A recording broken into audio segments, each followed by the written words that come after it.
as a woman, if you are aggressively in ketosis for a long period of time, it will absolutely affect your thyroid. You are going to start producing more reverse T3.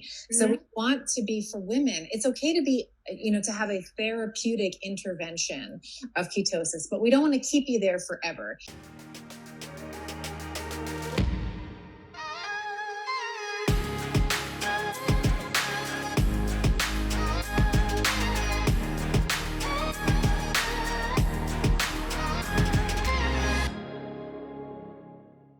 She's got over 3 million article reads on Medium, which is like, I don't even know. That's just amazing.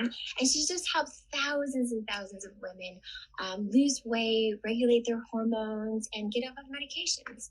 And I just think it's extraordinary. So, hi. Hi, nice to see you again. So nice to see you. Thank you for letting me ramble on about you for a few minutes. I saw you jump on, and I'm like, wait, I have to brag about you for a second. I need a couple minutes to just go on and on about you before I move on. So thank you so much for your patience. Oh my goodness. You can continue. I'll just be here. I'll just be taking it all in. It's all good. and it's all so true. And you are amazing. And I'm so excited that we get to jump on here and just chat about why women are not little men. For anyone that confused us with little men, we are not little men. Yeah. And why it's so important to use our menstrual cycle to direct our nutrition. So I think that there's so much for people to learn here today.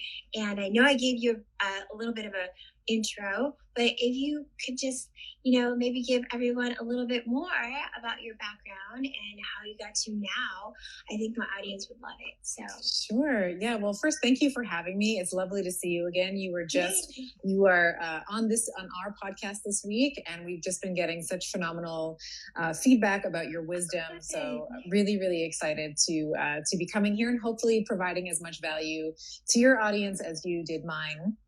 But as you mentioned, my classical training, if you will, is as a doctor of chiropractic. So I've always had an insane curiosity about the brain and the integration between the internal and the external environment. Mm-hmm. And my own story, I talk about this in The Betty Body.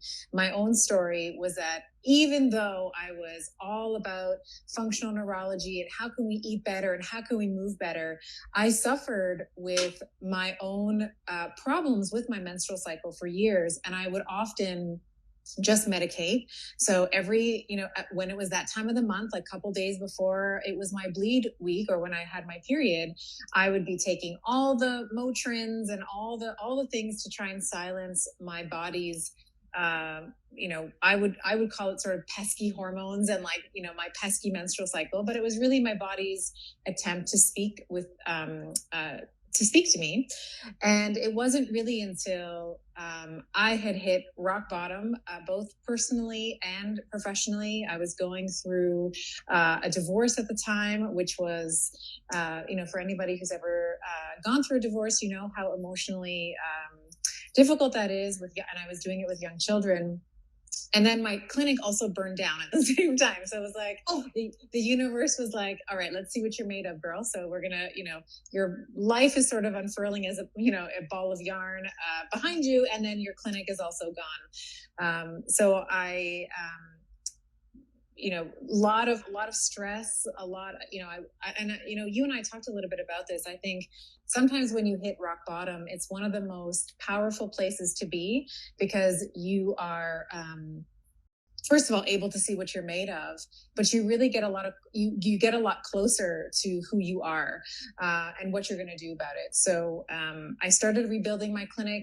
I started rebuilding the dream clinic that I had always wanted, like big rehab center and all the things that I had always wanted for my clinic. And the next year I took my children to Italy. So it was like just a family trip that we went to Italy for a couple of weeks. And when I was in Italy, it was very, I was sleeping, I was I'd walk in the morning to go and get my cappuccino. I'd walk to dinner, walk after dinner, all of these kinds of things. And on the trip, I actually got my period and towards the end of the trip. And normally that would have been the thing that, that would have wrecked the whole thing. I would have been up with the Motrin again, up with the Advil, mask on, like nobody speak to me. But because I had been living in a way that was very much aligned with my biology, so getting lots of sunlight, sleeping, on the beach, watching my kids play, doing a lot of low level activity, like walking to and from, my dinner place or my lunch place or whatever, my period was actually beautiful. I felt like a goddess. I felt like I was menstruating like a goddess. And so when I came back home, back to North America, my question to myself was, okay, so yes, okay, everything's better in Italy. Like, we all know that. Like I saw someone in Brazil here, same thing, right? Like everything's kind of a little bit better in Brazil. But I think that it was my body who was able to produce this result. So what were some of the external factors that I could begin to replicate back home? My home is Toronto, which is a city in Canada. So how can I come back to Canada and how can I replicate that? And so that was sort of the birth, if you will, of this book. I was already running a nutrition program in the clinic. I was already noticing that women have a slightly different response to diets than men do. And so I took my female patients, and I just have to, always thank them and give reverence to them because they were my first guinea pigs. And I was like, let's play with your food as it matches your cycle. Let's actually change the way you're eating so that it lines up with different phases of your cycle. And I was doing that on myself as well.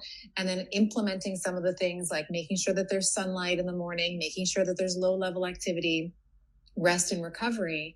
And the result is essentially the book, so it evolved. We have other theories that I've tested and that I incorporated into the Betty Body. But that's really my origin story, was my own struggles with my menstrual cycle, feeling like it was a punishment, going from feeling like it was a punishment every month to celebrating it like, and feeling like it was, that I was menstruating like a goddess. Yes, no, and so first of all, thank you so much for sharing that story. I think it's so important always for people to really hear and get some insight on the journey that, whether it's an author or a doctor, just anyone, what you've gone through really is at the core of what you've created and where you're at, and the fact that you're able to help thousands of women now. And that's kind of that's the foundation of it. And something that you said, which we talked about on your podcast, that I just sort of want to highlight to our audience today and our community is again that reverence that we have for our bodies. We're in such a fast-paced life. And all of us, whether or not, and it's slower in some places, maybe a little slower in Italy, maybe a little slower in Brazil. Mm-hmm. But just about anywhere that you are, just because of the nature of advances in technology and, what we can have in a moment's notice, what we can have delivered to us because of an app on our phone, just that sort of instant gratification and that sort of compresses time from what we want and desire happening immediately for us. We've kind of lost sight of simple things like giving reverence to our bodies and the way our body functions, and how it truly is extraordinary how we as human beings, that we go to sleep, we give our body some rest, we give our body some sunlight, we give our body some good whole foods and some water, and our bodies just function for us. Yeah. And there isn't a playbook and a manual, and there's nothing that we have to really program it to do. It just is what our body does. Very simple tools. And I think it's so important that you sort of that's what you sort of circle back to, is realizing that what your body goes through every month is not a punishment. It's a blessing in a lot of ways, because there's a reason why women have this cycle. There's a reason why we release and we purge every single month in this way. And it's just such a beautiful reminder, even beyond the menstrual cycle, because there's a lot of men on here too in our audience, that it's just about paying attention to your body and listening to your body when your body's speaking to you, and remembering that, give reverence to your body, and then you'll understand the language. You'll figure out what your body is trying to say to you. So I just wanted to acknowledge again what you're saying, and just how we have such a connection about that, and remind the audience that it is currently we're talking about the menstrual cycle, but for you men out there too, the main message here is just to really listen to your body, give reverence to your body, and translate that language that your body is speaking when it's speaking in discomfort, when it's speaking in pain. So I just wanted to interject for a minute and talk about that. And then just circle back to this program that you've created, this incredible signature program that you've created from your experience and all the knowledge and these guinea pigs that you had. Yeah. So I would say, just to reflect back to you what you're talking about, it's important. I know there's a lot of men on here, and sometimes when, you hear the word menstrual cycle, they're like, oh no, this is not for me. But I think it's important for men as well to have this reverence for their own circadian rhythm. Men Absolutely. Also have rhythms that they can honor, and we want to take care. Men are the seed, women are the soil, right? We want to honor both the seed, which is, maybe it's a separate conversation, but we're also seeing, this estrogenization of men, and we're seeing this testosteronization of women. So this, coming into balance for both, I think is so important. And, back to your question around the signature program. Yeah. One of the things that really came out of this experience, my guinea pigs, if you will, was something that I've called the Estima Diet. So just, not any particular creativity around it, just named after myself. Yeah. And it was really about changing the way that we eat over the course for women who are in their reproductive years, changing the way that we eat to honor the ever-changing hormonal milieu that she experiences. And then we also carve out for women who do not menstruate, right? So women who might have had, a hysterectomy, or they're in menopause, how their cadence also changes. So very briefly, I'll talk a little bit about, kind of the reproductive years, if it's okay with you. And then I'll talk about, okay, because there's sort of two main categories, like you're a menstruator or you're not a menstruator, right? So there's always like, where do I fit in? And then of course we have perimenopause. So there's sort of like where you're sort of in transition between the two. So if you are someone in her reproductive years, which includes perimenopause, I will say that you are different literally every single day of the month, and we see very different hormonal profiles week over week. So for a woman who is in her bleed week, so she's on her period, right? Often the hormonal composition, and actually this is called the follicular phase, like the first 2 weeks of your cycle, we call that the follicular phase. It's all about the development of the follicle. You are much more resilient, we'll say. You're much more resilient to things like fasting. If you're someone who wants to fast, this is a really great time to experiment with it. If you are someone who wants to maybe try a ketogenic diet, this is a great time. We are much more resilient to carbohydrate restriction, even protein restriction, like any type of restriction. This is a great couple of weeks to experiment with that. And that's what I've done. So in the Estima Diet, you'll find that on your bleed week, we will give you recommendations around doing more of a female-focused ketogenic diet. And this is important because, ladies, as your pinned comment says, we're not little men. So it's not just bacon, butter, burgers, and repeat. We want to be having green leafy vegetables. We want to be having things that are going to facilitate estrogen metabolism, that are going to support our thyroid. One of the things that I'm preaching to the choir here, but one of the things that I know love it. People need to hear it over and over and over. We aren't men. We can't do the keto diet and fast the way men do. We have to do it. Absolutely. And if you are aggressively in, as a woman, if you are aggressively in ketosis for a long period of time, it will absolutely affect your thyroid. You are going to start producing more reverse T3. So we want to be, for women, it's okay to be, to have a therapeutic intervention of ketosis, but we don't want to keep you there forever. So this is like this cyclical approach to keto. So this bleed week is, you're good to do keto. And I would also say that with the ketogenic diet for women, I also like you to be prioritizing your carbohydrates to be vegetables. And of those vegetables, I really love green leafy vegetables, where we're getting a lot of those sulforaphanes and indoles and all of those different things that are going to help with estrogen metabolism. Exactly. And I also don't believe in this, like, you have to have less than 50 grams of carbohydrates. I think we should be looking at carbohydrates not as the enemy. We can be looking at what I would call net carbohydrates. So we want to be looking for foods that are really high in fiber content. So that would be kind of week one. Week two is, you finished your bleed, and this is where we start to see hormonally, we start to see some of your anabolic hormones rising. So we will see testosterone rising, we will see estrogen rising. And testosterone, very famously, is very important for our libido, but it's also really important for muscle mass. It's also really important for even just sort of personality traits, like our ability to put ourselves. A lot of women will say that in this like this week 2 or this pre-ovulatory week, that they have this, I call this like big ovary energy, right? Like they can like people and they love people and they're more extroverted and they want to talk. That's because that's under the influence of testosterone. So this week, I love to profit off of that peaking testosterone and increase your protein. So this will take you out of ketosis. But like I said before, ladies, we don't care about being in ketosis all the time. So we want higher protein, higher carbohydrates.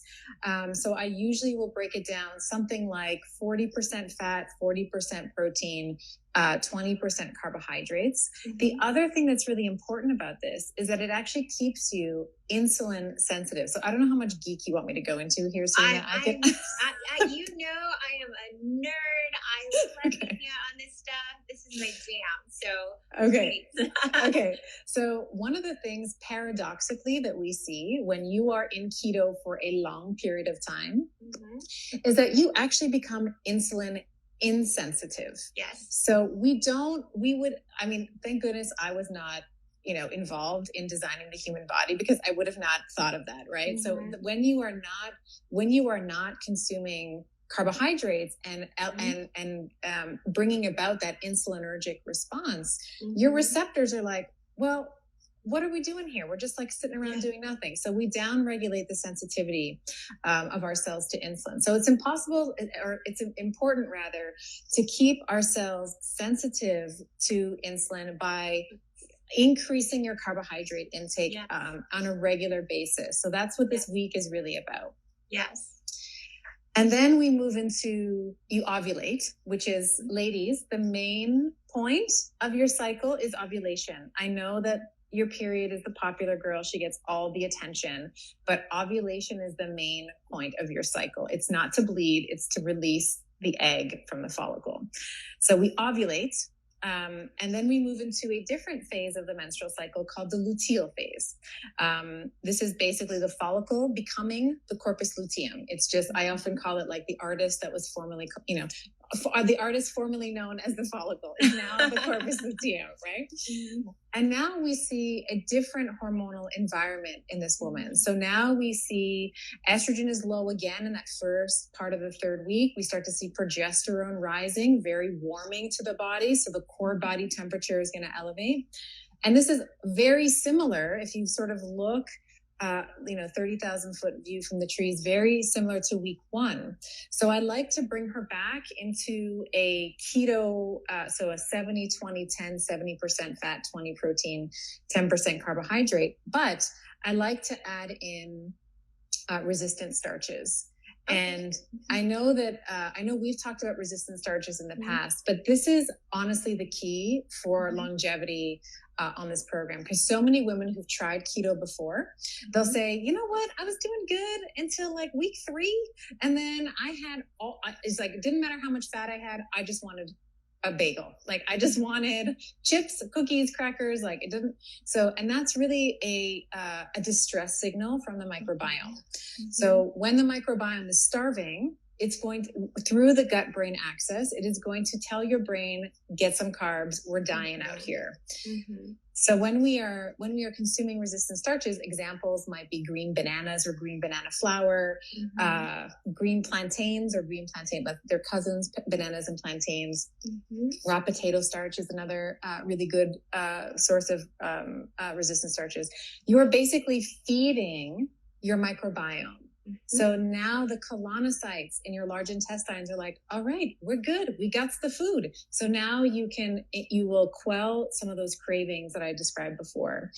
You will also help with your sleep. You're also going to help with, healing the intestinal, like the lining of the gut. If you have any sort of hyperpermeability, like leaky gut type of syndrome, when you are having these resistant starches, it really helps with that. So we're back to keto. And then the week before your period now, a lot of women tend to feel inflamed if they're going to, have any type of PMS type of symptoms. I like to return to that higher protein, higher carbohydrate constitution. Protein, very satisfying, thermogenic effect, carbohydrates, also going to really help with those cravings.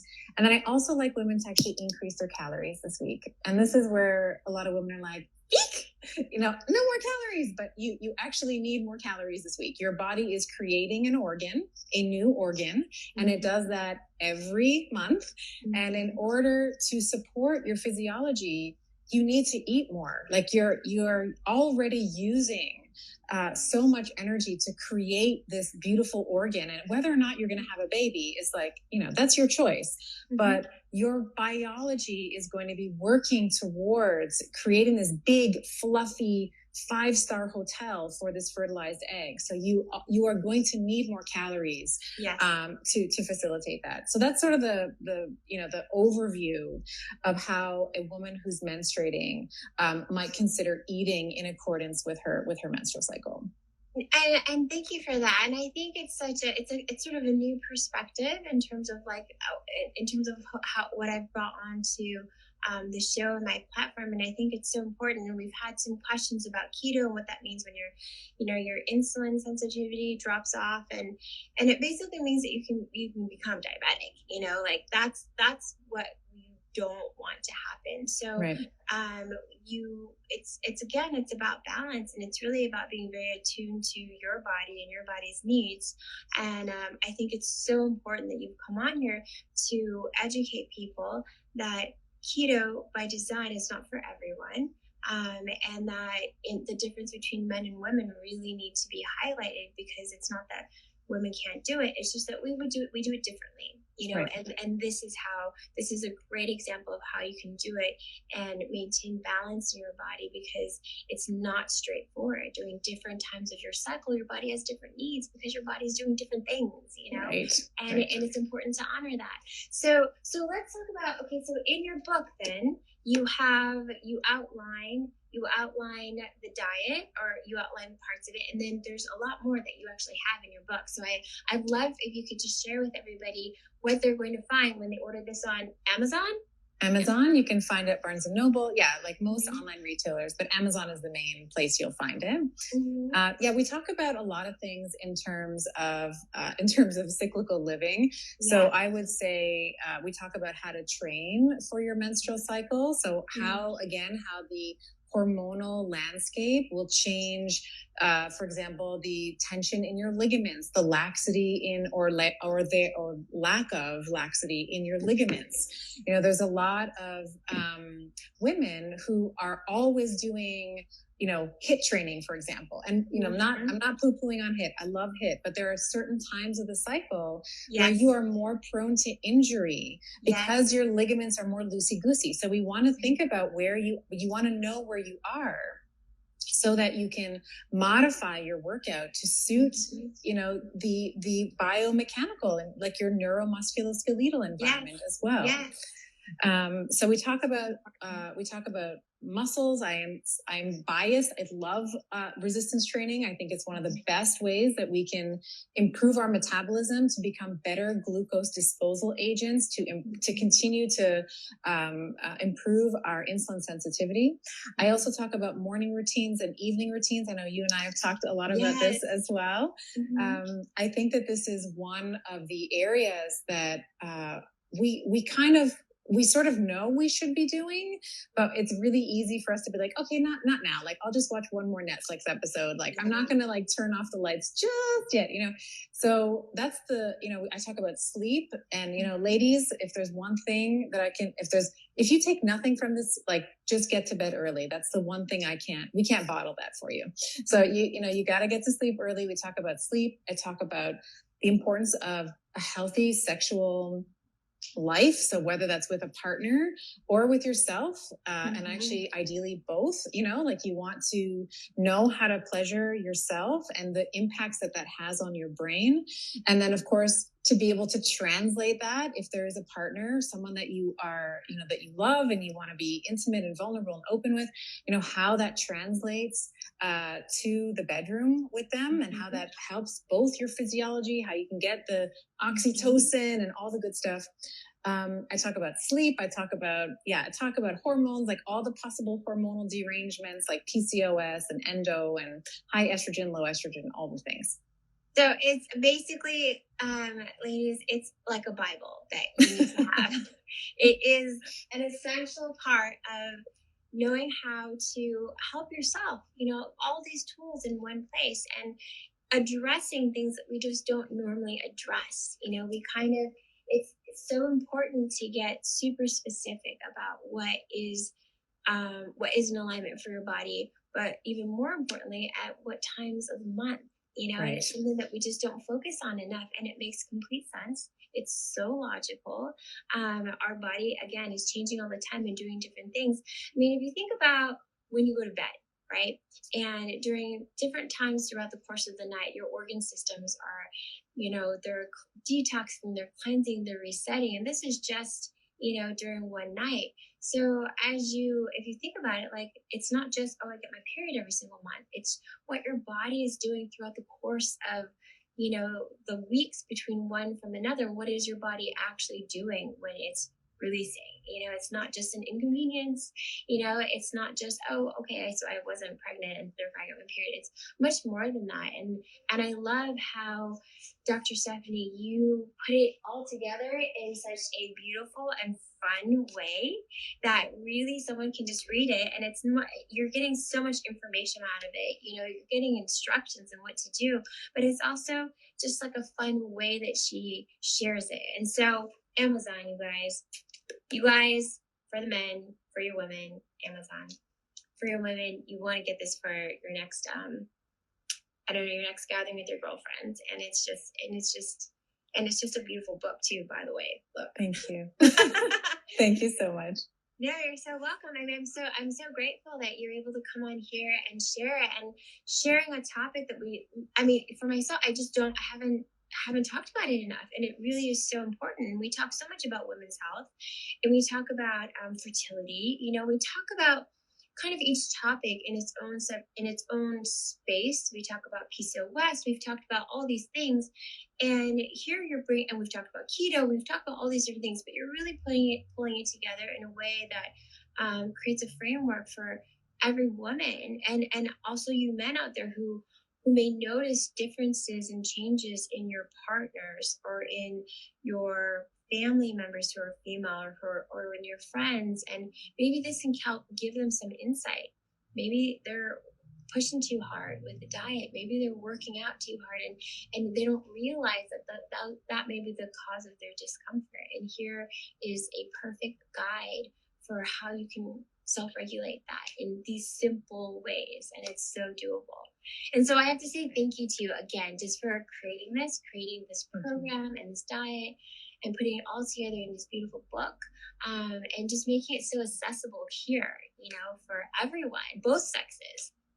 Thank you so much. I truly receive that with love and grace. Mm-hmm. And it's been, I think that, with the empire that you have been amassing and putting out there, that it's a labor of love when you put something out into the world. So it's absolutely something I think would make a great gift, or even a book club. I think that would be I actually think I might start a book club. I was trying to say. I was like, book club, and I'm like, not everyone has a book club, but you know what? It's always a good time to start. And I know that for myself personally, whenever I come across a really great book, I buy it for my team, to make sure that my team has it, and then I gift it to other people. And it's just it's a beautiful way of, it's more than just a gift, you're giving the gift of knowledge and information. It's a beautiful way to share, and to kind of just like let that percolate and have it fill the minds of other people, and then they share it, within their own communities. And so, more than just support for Dr. Stephanie, it is support of ourselves as women, and support of our community to be able to share this information with the people around you.